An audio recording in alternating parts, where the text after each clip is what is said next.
everybody. Welcome to Let's Get on Brand, where mission meets design. Today, I'm super excited to have AJ Donaldson with the Epic Foundation here. He is not only one of my clients, but also was my math tutor.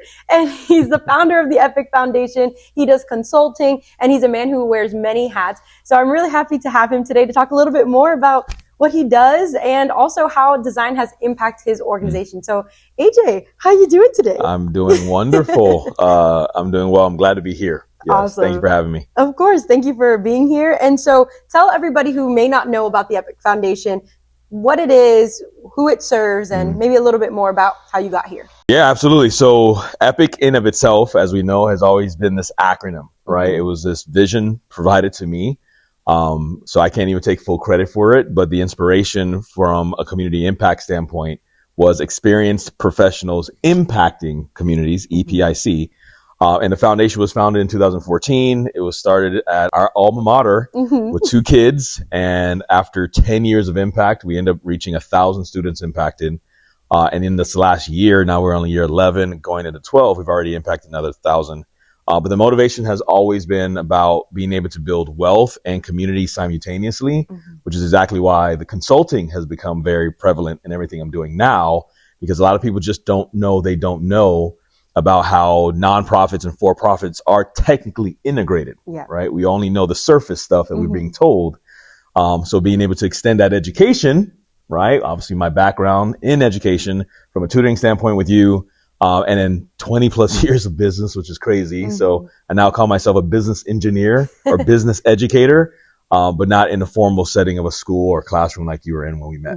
No, and that's awesome. And it's been really cool to be a part of your journey, even though I was benefiting from all of this as well, which was amazing. But even now when we reconnected, because I was in high school when I was getting tutoring lessons, but talk a little bit more about why you decided to reach out to me at the point of time you were in. Absolutely. So to your point, with years of grassroots marketing, right? Word of mouth at our alma mater and families talking to other families about the services that we rendered.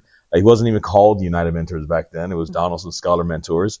And from that grassroots, it got to the point where the reputation really started to take off, right? And it was almost too much to keep up with. And so constantly having to answer the same question over and over again versus go to the website. So it was very important. So at that point, the need for marketing, when we're talking about sales, were there, but wanting to add the marketing component to it, that's where the benefit of having marketing as a part of your company design and model was coming in, especially for a small business. So at that point, I needed somebody to help me. And of course, because of our history and the miraculous thing called LinkedIn, end up running across you again and seeing that you were getting ready to graduate, which was crazy because it was like middle school or like early high school that we were working. So it was like so much time flew by, and even more since then. And then the most important part was, the most impressive part really was to see the fact that you were actually managing the entire university's media. And so I'm like, well, if you can handle theirs, I think ours will be super easy. Let me know if you're open to it. And, you came alongside us and really helped tremendously in aligning the branding aspect towards what we needed to, put out there in the world. And it's really cool because when you reached out, it was at a time for me that I felt really comfortable working with organizations, large organizations. Right. So with my university, being able to work and establish their brand and just know what best practices to do online. I remember you reaching out to me. You're like, I don't know what to do. I'm frustrated. This is crazy. I don't have time for this. So I know that you were in a place of frustration when we started. So tell me a little bit more about why you found showing up online and using your brand so frustrating.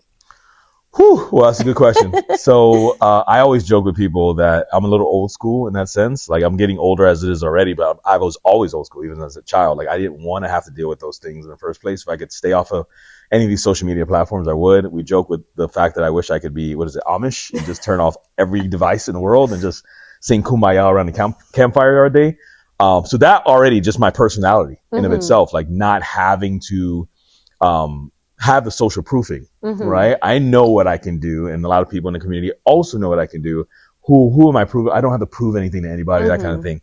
But the necessity of, even to the point with like reconnecting with you at a university level, you yourself getting ready to graduate, the foundation having the scholarships and the mentorship. Obviously, mentorship has always been a big component of who I am and how I show up in the world.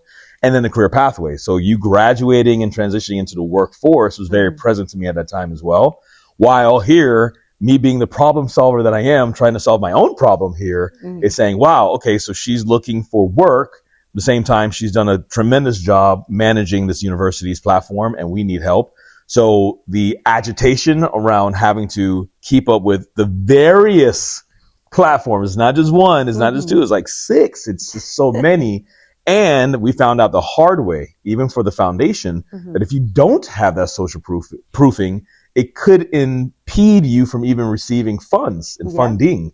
One of their first things, some of these companies, when they're trying to qualify if you even exist, is to look for you, not just on the website, but on social media to see what the interaction is. See what kind of marketing publicity they can get through your platform as well. So, that was like, all right, I don't have a choice. I got to do something. It's necessary to be wise as a serpent, harmless as a dove. And if you can't beat them, join them, right? So bringing it all together and saying, all right, we really have to move forward into, the media space. Yeah. And so like, it was a tremendous solve to a big problem.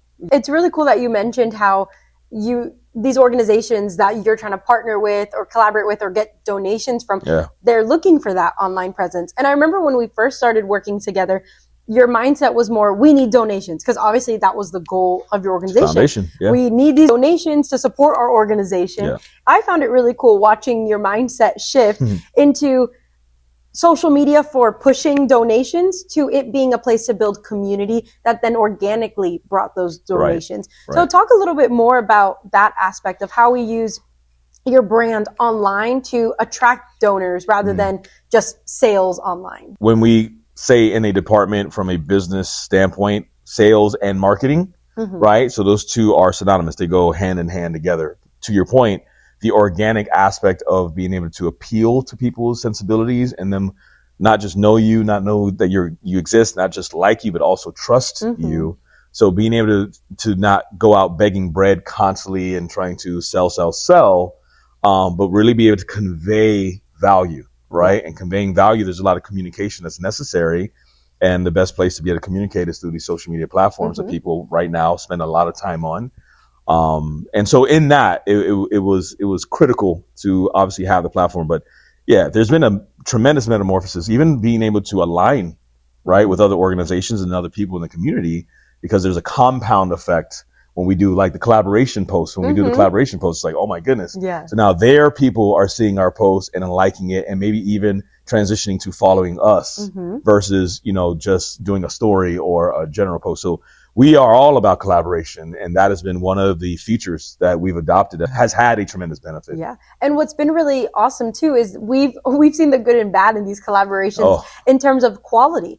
So when we've collaborated with others, like we've asked for logos or assets, and now you're like a quality expert because you're like, this is super blurry. Right. What is this? We can't use this. And we've established that with Epic, right? We've established this look that's professional, and it's helped build credibility for the community and for you. So it's like when they look at Epic's page, and you've mentioned you've received comments on the social media page because of that's where information is. It's easily accessible. Right. So tell me a little bit more about how branding and design has helped you show up more professionally for your organization. On many different levels. So like you said, from a quality, even when you say the definition of high def, right? Making sure the definition of the resolution and all those things are really up to par, because we're human beings. So within like a few seconds, you're immediately judging something. So if something just has a bad resolution or something like that, you're already writing people off, to your point. So just from that standpoint, quality control. And also when you're thinking about your identity in general, right, and how you're wanting to be perceived and seen, that face, right, that face lift, if you will, is necessary. So our logo, the dynamic colors that our logo personifies, even knowing from watching and researching for my consultancy in the years of business, to then look and see how much research goes into the marketing that people are doing, right? You don't just see a commercial on Facebook or a commercial on the Super Bowl, And there wasn't a ton of like psychological experts. There was so, why do we pick this color scheme? Like, what does it do? What does it invoke in the human mind? There's all that gets put in part of it. It's really for the human experience. Yeah. Right? The human experience. At the end of the day, we are human beings and we think a certain way in our synapses and our brains, just like an educator. Like if I don't show up and have a certain level of edutainment and fun and engagement, then you're going to lose the kids. They're like squirrel. They're gone, right? That's it. Especially when you're teaching math, right? Oh my gosh, yeah. Yes. So the human experience is critical to your brand, and the professionalism aspect of it is, it doesn't matter how old or how professional someone is. Yeah. I always say it, that we are just children in adult suits, right? And it's more and more prevalent, and more I deal with businesses at the highest levels of, multi-million-dollar organizations, all those things. It's like high school. Yep. It's really interesting to see how these pros will show up in their suits, suited and booted, the whole nine. But you're dealing with the inner child. If you're not entertaining them, if they're not smiling, if there's not something that is drawing them in, then you lose them.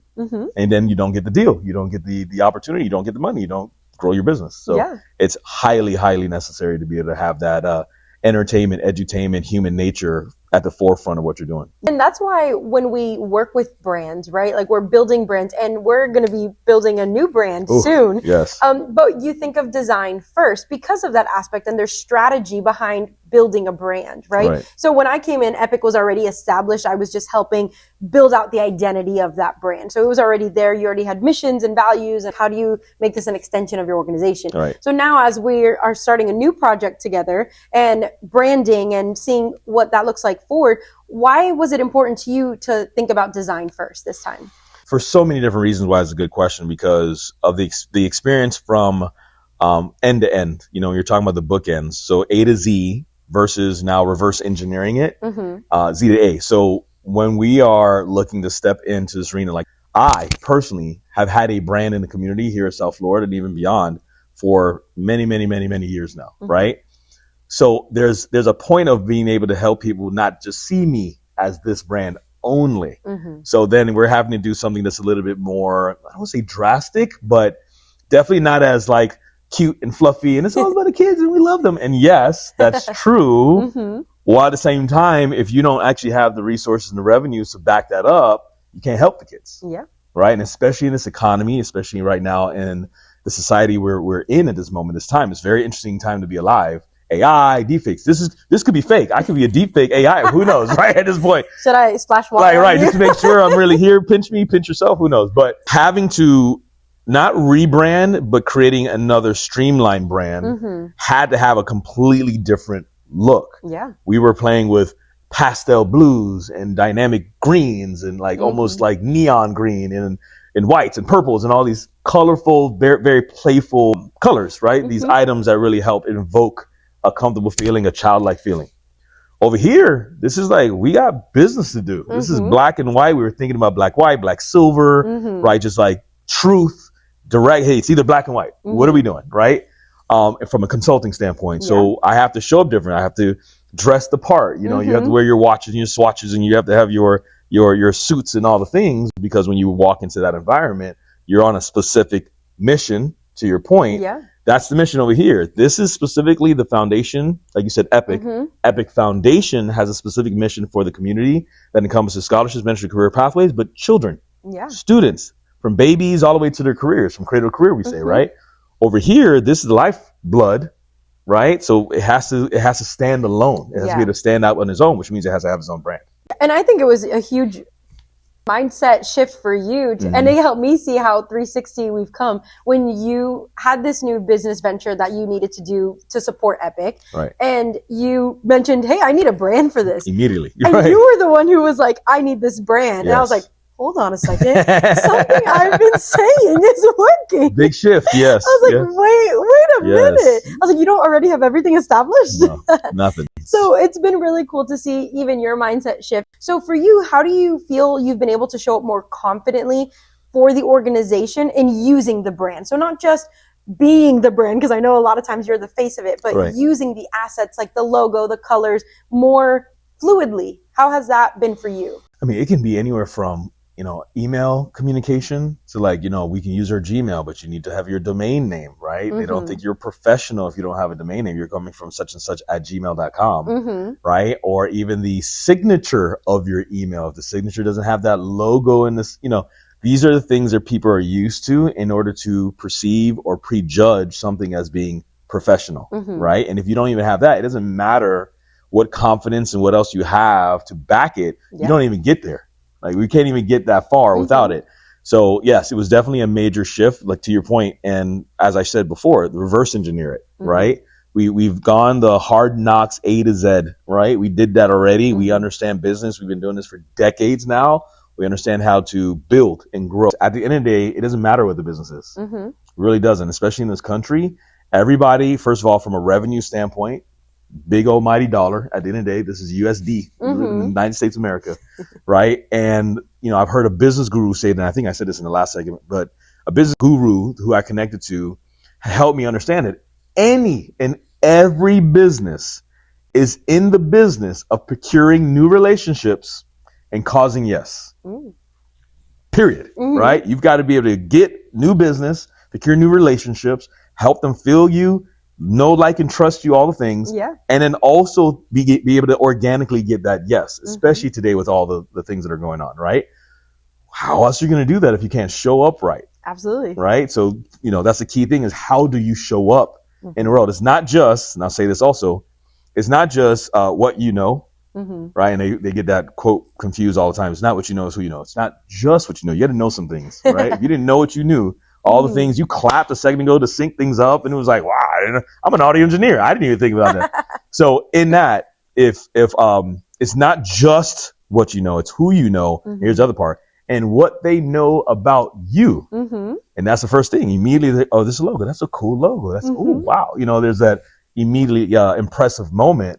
So it's been necessary to go reverse engineer it to say, we know we can do this already. But we have to show up a certain way. Absolutely. And that presence matters. Speaking specifically about the Epic Foundation, I remember when we first worked together, your website was a big pain point for you because most people knew you from social media more. You had more of a presence. So when we were working together, we're like, okay, how do these things mirror each other now? Right. We need them to look the same. And we made edits on the website. We made edits to social media to have more of a fluid look overall. Right. And that really helped with your presence because now they know, okay, if I go to the website, this is Epic. If I go to the social, this is Epic. And there's key things that help just unify everything. Right. And that matters for donors, for potential students seeking help, for just maybe someone looking for more information. It needs to be easy to access this information. There's a flow to it as well. You've done a really good job with to your point, like helping it flow from one into the other. And sometimes there's like bumps along the way that we're like, okay, this wasn't working. Somebody's confused here. How do we pivot and make it work? As we wrap up here now, and we've talked a lot about how this has affected your organization, how just focusing more on branding and design. But for you, what has been maybe like the biggest takeaway that design has done to elevate your organization?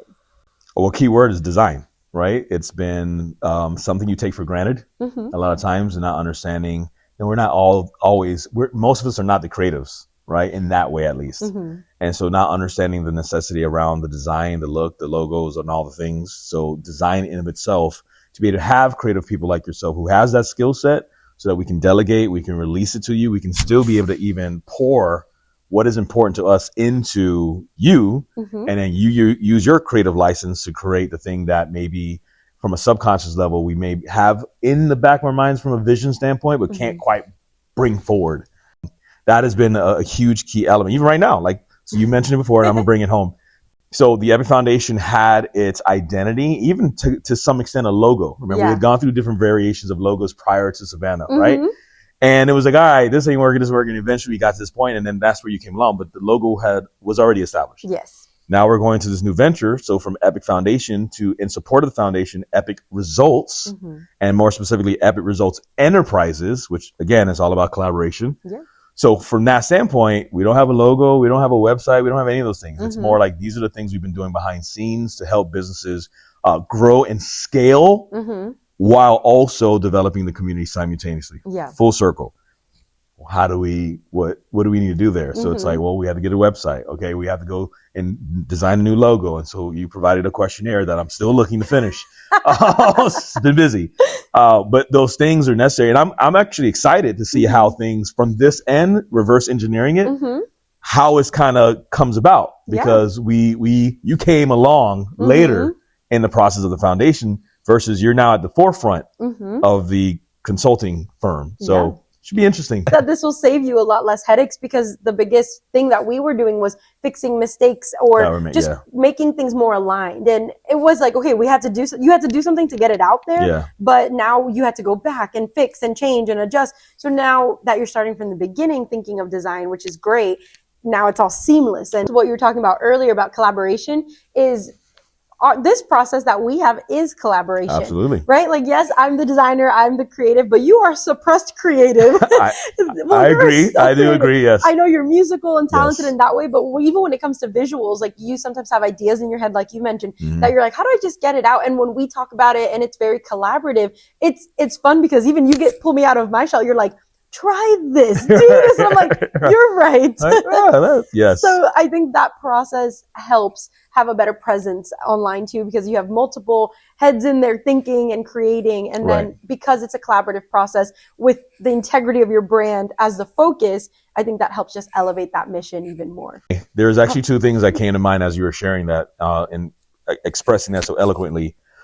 So the aspect of creative, and again, this is where I get really passionate about education, right? And not school. I want to make sure there's two different distinctions here.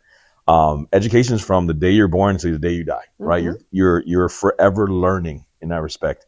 And as a part of the learning process, the development process, these things you don't know, even as in your adolescent years, your teenage years, your 20s, your 30s, almost there, Savannah, married,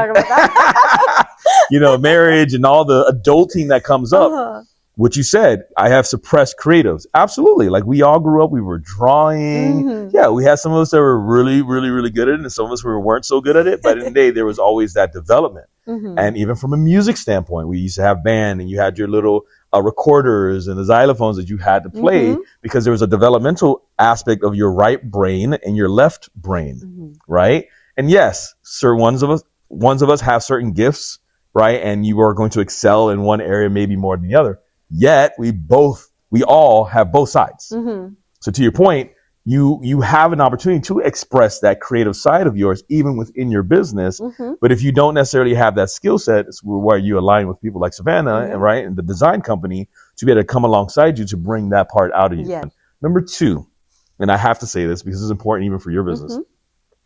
A lot of times companies will not take that on from the expense side. But the reason why, it's my consult now, right? So eventually looking at epicresults.biz, right? The websites that we're in the middle of designing and processing, helping people to understand the things they don't know, within the business standpoint.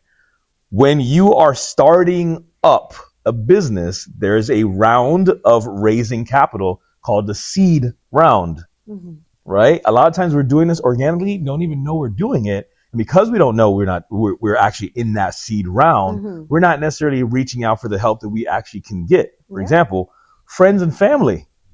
As a foundation, you get used to asking people for donations, contributions, i.e. money, right? At the end of the day, what is the value to them? The value for the most part on the surface is, I get a tax write-off. I get to do something nice. I get to help people and I get a write-off. Great. More. There's so much more behind that, because like we said, in a collaborative agreement, when we come alongside, we both have these collaboration posts. You can get some followers. There's more to it. And you can get deeper and deeper and deeper to more cross value, right? But don't be discouraged to find help by way of friends and family. You can raise money. That's literally the biggest corporations in the world that we've ever heard of started this way. But we don't know to ourselves. We're like, well, if I ask my dad or my mom, but hold on, this is a business transaction. You're saying, hey, I need a logo. It's going to cost me this much money because it's not free. Right? You're a for-profit business. I have a for-profit businesses.